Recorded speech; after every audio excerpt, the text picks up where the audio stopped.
नमस्कार, आप देख रहे हैं द इंडियन टीवी न्यूज और मैं हूं आपके साथ ज्योति पांडे। रुक करते हैं खास खबर की तरफ।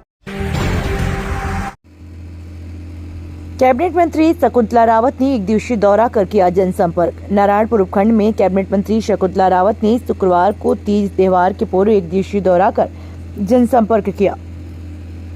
जनसंपर्क के दौरान कैबिनेट मंत्री शकुंतला रावत ने कहा, जो विकास 70 सालों में नहीं हुआ वह विकास हमारी कांग्रेस सरकार ने 5 वर्ष में करके दिखाया है। पहले नारायणपुर छोटी सी ग्राम पंचायत थी जिसे उप तहसील बनाया, फिर तहसील, उपखंड कार्यालय, बिजली, पानी, पीडब्ल्यूडी ऑफिस खुलवाए, सरकारी बालिका कॉलेज खुलवाए। अभी हमने 15 करोड़ के और रोड बनाए जो नारायणपुर से गलकटी, बामन मस्वा, काकड़ और कानपुरा, लॉज, मालोड़ी की ढाड़ी आदि गाँव और ढाड़ियों को जोड़ेंगे। जहाँ पहले केवल ट्रैक्टर जाते थे, आज वहाँ पर सड़कों का जाल बिछा है। वहीं बानसूर में नगर पालिका बनवाई और ACGM कोड खुलवाए। जमीन लेकर एक बड़े अस्पताल ट्रोमा वार्ड में काम शुरू कर दिया, जो यहाँ के लोगों को अस्पताल की सुविधा मिल पाएगी। वहीं नारायणपुर में सामुदायिक स्वास्थ्य केंद्र की बिल्डिंग का बजट स्वीकृत कर इसकी नई बिल्डिंग बनवाई जा रही है। क्राइम को लेकर कहा कि यह पूरे देश में फैली हुई है। जो भी क्राइम में लिप्त लोग हैं, पुलिस उनकी FIR दर्ज कर त्वरित कार्रवाई कर रही है। दोषियों को कड़ी से कड़ी सजा दी जा रही है। नारायणपुर से पत्रकार प्रदीप जांगड़ की रिपोर्ट। ये इस तरीके की घटना होना आजकल पूरे देश में, अगर कोई भी अपन अखबार और ये न्यूज़ देखते हैं, न्यूज़ चैनल, टीवी चलाओ और अखबार देखते हैं तो रोज़ाना या तो एक्सीडेंट की खबर होती है या फिर लड़ाई झगड़े की होती है या गोलीबारी की। इस तरीके का ये जो युवा पीढ़ी है, इनको कई लोग जैसे इनको, मैं तो ये मानूंगी कि उनको विचारों को भ्रमित कर करके और इस तरीके के गोली कांड करवाना, हथियार देना, और ये बहुत ही दुखद घटनाएं हैं, ऐसी नहीं होनी चाहिए। लेकिन अपने बानसूर में जो भी हुए, सारे के सारे खोल दिए गए राज और सभी अपराधियों को पकड़ लिया गया है। कोई भी ऐसा केस नहीं है जिसमें पुलिस प्रशासन की कोई ढिलाई बरती हो या पुलिस नहीं गई हो या उनको गिरफ्तार नहीं किया हो। सभी को गिरफ्तार कर लिया गया है। कोई भी ऐसी घटना होती है तो उसका कोई पता नहीं चल पाता, क्योंकि आजकल भाई भाई में हो रहा है, पड़ोसी में, माँ बेटे, पति पत्नी। तो ये एक पूरे देश में इस तरीके की घटनाएं दुखद घटना है। ऐसी घटनाएं नहीं होनी चाहिए। इन सब के लिए पुलिस प्रशासन से मेरी SP से रोज़ाना बात होती रहती है, एडिशनल SP से भी। जो भी कोई कांड होता है, कोई दंगा करता है तो उसको गिरफ्तार किया जाता है। कोई केस ऐसा नहीं है जिसको कि पेंडिंग है। वो क्या है कि हमारे काम स्वीकृत हैं। अभी बारिश का सीजन है, बारिश के बाद काम चालू होगा। मेरा उद्देश्य यही है कि पूरी बानसूर विधानसभा क्षेत्र में उधर भी हमने करोड़ों के रोड, अभी जो टूटे हुए रोड थे, जो कि खेड़ा श्यामपुरा से अपने नीमूचाना तक आएगा या अपने गूता शाहपुर से बहरोड तक जाएगा और कोटपुतली वहाँ से चलेगा, मोरदा से जो रोड नैनपुर होकर के रामनगर आएगा।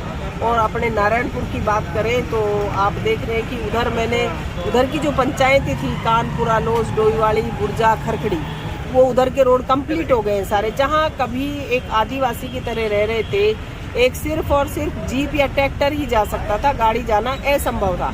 आप देखेंगे कि आज वहाँ आप कोई सी भी गाड़ी ले जा सकते हैं। और यहाँ के रोड मंजूर हो गए, अपने 15 करोड़ रुपए स्वीकृत पड़े हैं और उस काम को बारिश के बाद ठेकेदार चालू कर देगा, चाहे ढामेगा गांव का हो। और ये हड्याली होता हुआ जो बामणवास तक जाएगा, तो ये सारी मीणों की ढाणी है, स्वामियों की ढाणी है और जो खारिया की ढाणी है, वहाँ से बीच में से होकर के वो पूरा रोड जाएगा।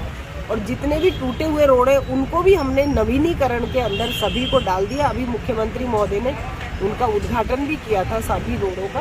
तो कोई भी, मेरा प्रयास ये है कि मैं चुनाव लड़ने आई जिस दिन नारायणपुर की कंडीशन क्या थी, और आज आप देखेंगे कि नारायणपुर लगता है कि कोई एक बहुत बड़ा कस्बा है और पहले एक छोटी सी एक ग्राम पंचायत थी। आप देखिए कि नारायणपुर में तहसील बनाना हो, उपखंड खुलवाना हो, बिजली, पानी, PWD के AEN ऑफिस खोलने का काम हो, चाहे अब हमारे पंचायत समिति बनाने का काम हो, हमें दूसरे की जगह जाना पड़ता था। तो ये सारे, और बिजली के, पानी के, PWD के ऑफिस यहाँ खुलेंगे, CBO, ACBO, CDPO यहाँ बैठेगा हमारा, और जैसे वो ब्लॉक CMHO होता है वो बैठेगा। तो हमें जो सुविधाएं मिलेंगी यहाँ पर, जो कि एक आदमी को थानागाजी बार बार जाना पड़ता था, कोई प्रमाण पत्र साइन कराना पड़े तो थानागाजी जाएगा, बिजली के लिए तो थानागाजी दौड़ना पड़ता था, उसको रजिस्ट्री कराए तो थानागाजी, पढ़ने के लिए तो थानागाजी। अब पंचायत समिति हमारा बन गया, उपखंड बन गया, बालिकाओं का कॉलेज यहाँ पर खुल गया, 2 यहाँ पर छात्रावास बनाए जा रहे हैं। तो आप देखेंगे कि एक जो सोच है, मेरी जो सोच है, क्योंकि मुझसे पहले सब रहे, वो कहते हैं सरकार की प्रक्रिया है, तो सरकारें तो 70 साल में भी थी ना, तो 70 साल में क्यों यहाँ के विधायक की जो भी रहे उनकी सोच क्यों नहीं थी कि मेरा नारायणपुर ग्राम पंचायत क्यों रहे, तहसील क्यों नहीं बने, एसडीएम ऑफिस क्यों नहीं बने, पंचायत समिति क्यों नहीं बने, यहाँ कॉलेज क्यों नहीं हो। और बानसूर में बड़ा मुख्यमंत्री महोदय ने काम के क्षेत्र में नया आयाम स्थापित किया है। अभी अपने हॉस्पिटल में जनरेटर चालू हुआ है, डिजिटल एक्सरे आया है और हम उसमें कंस्ट्रक्शन का काम चल रहा है, क्योंकि रखने की जगह नहीं है। अभी हम रूम्स बना रहे हैं, वार्ड बना रहे हैं, हमने करोड़ों रुपए देकर के यहाँ का काम कर रहे हैं। उसमें के बाद में यहाँ CT स्कैन भी लगेगी, यहाँ पर सारी मशीनें लगा करके जो सुविधाएं मिलनी चाहिए। और बानसूर में, नारायणपुर बानसूर रोड के बीच में हम ट्रोमा वार्ड खुलवा रहे हैं, जहाँ पर कि हमारी सारी मशीनें होंगी, CT स्कैन भी होगी, MRI भी होगी, सारी चीज़ें होंगी। डिजिटल एक्सरे तो मैं सब जगह दे चुके हैं हम लोग, और यहाँ पर भी होगा। अभी बिल्डिंग का काम चल रहा है, पूरा रिनोवेशन हो रहा है, रिनोवेशन का काम चल रहा है। आप देखेंगे कि इससे पहले कभी किसी ने हॉस्पिटल के लिए नहीं सोचा। तो ये सारे काम करने का मेरा जो एक उद्देश्य है कि आम आदमी को राहत मिलनी चाहिए। मेरी सेवा ही परमो धर्म, मुख्यमंत्री जी के जो एक अपनी सोच है उसको पूरा करने का हम काम कर रहे हैं। अभी अपने बानसूर में मैंने डिपो खुलवाया है, बस डिपो। अभी उसका ज़मीन मैंने चिन्हित कर ली है।